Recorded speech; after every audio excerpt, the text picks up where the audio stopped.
Pornography के मरीज बन जाते हैं तो क्या वो हवस के पुजारी नहीं बनेंगे? ऐसी जगह ज़ैनब जैसे केस सामने नहीं आएंगे तो और क्या होगा? मुझे हैरत होती है कि हर बंदा मीडिया को तनकीद का निशाना बनाता है, हर बंदा मीडिया को फहाशी का असल कसूरवार ठहराता है, लेकिन खुद को कोई जिम्मेदार नहीं ठहराता। जो उस मीडिया को बड़े शौक और बाकायदगी से देखता है और उस मीडिया को अरबों रुपए का बिजनेस भी देता है, बल्कि टीवी और गाने तो इस कौम के लिए आज ऑक्सीजन बन गए हैं। आप अभी किसी नाई की दुकान पर चले जाएं, किसी दर्जी की दुकान पर चले जाएं, हत्ता कि किसी चिंची रक्षे को देख लें, सब जगह गाने और मुजरे चल रहे होंगे। तकरीबन हर बंदे के व्हाट्सएप के स्टेटस पर या तो कोई टिकटॉक की वीडियो या फिर गाने लगे होंगे। और सबसे बढ़कर बेशर्मी और हराम इस कौम में इस कदर सराहियत कर गया है कि अब तो नातों को भी म्यूजिक के बगैर नहीं सुनते, नातों तक के अंदर म्यूजिक लगा दिया गया है। हमारी कौम का तो मजदूर और गरीब बंदा भी उतना ही खबीस है कि जितना अमीर। हर बंदा हराम खाता और कमाता है, फर्क सिर्फ ये है कि कोई ज्यादा खाता है और कोई कम। मुझे बताइए कि कितने मजदूर और कितने गरीब लोग आप मस्जिद में देखते हैं? किसी बाजार में चले जाएं, मर्दों से कई गुना ज्यादा औरतें नजर आएंगी। औरत अब बाजार की जीनत बन चुकी है। इस इस्लामी मुआशरे में आज तक किसी को कुरान तर्जुमे से पढ़ने की तौफीक नहीं हुई,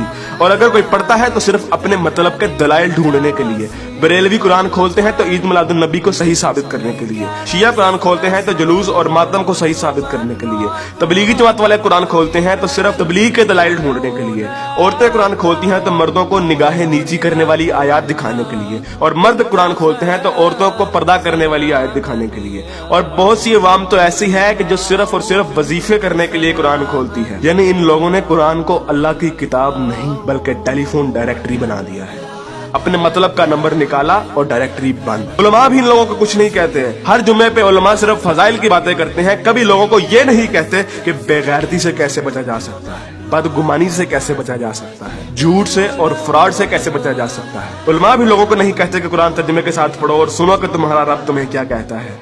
और यकीन कीजिए कि जब आप कुरान तर्जुमे के साथ पढ़ेंगे तो आपको अंदाजा होगा कि एक बार सुभान अल्लाह या 100 बार कलमा पढ़ने से जन्नत नहीं मिलनी। अमल करना पड़ता है, अमल। लेकिन हमारे मीठे मीठे उलमा और मुबल्लिग सिर्फ और सिर्फ मोहब्बतें बांटने पर जन्नतों का वीजा दे देते हैं। जिस मुल्क में दुनिया में सबसे ज्यादा ईद मिलादुन नबी मनाई जाती हो, मुहर्रम के जुलूस निकलते हो, तबलीगी जमात वाले तबलीग करते हो, वही मुल्क दुनिया में करप्शन और झूठ और हराम कमाने में सबसे आगे है। तुम लोग कुर्बानी के लिए जानवर भी लेते हो तो सिर्फ लोगों को दिखाने के लिए, अपना स्टेटस कायम करने के लिए। यकीन कीजिए असल गद्दार आप हैं। कायदे आजम अल्लामा इकबाल और 50 लाख शोहदा के लहू से गद्दारी की है आपने, पाकिस्तान से गद्दारी की है आपने, और सबसे बढ़कर अल्लाह और उसके रसूल से गद्दारी की है आपने। गज़वा उहद में जब सहाबा ने हजूर अकरम सल्लल्लाहु अलैहि वसल्लम की एक छोटी सी नाफरमानी की थी तो उस छोटी सी नाफरमानी की बिना पर अल्लाह ने मुसलमानों को बहुत बड़ी शिकस्त दी। हालांकि वो सहाबा थे और अल्लाह के रसूल भी उनमें मौजूद थे।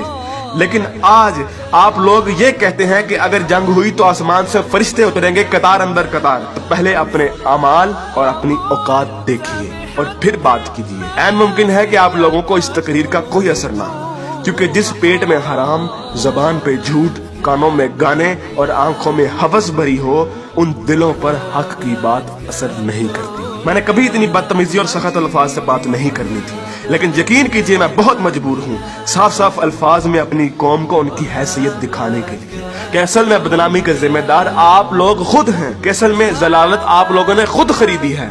ना तो आप कुरान के मोमिन हैं, ना इकबाल के शाहीन।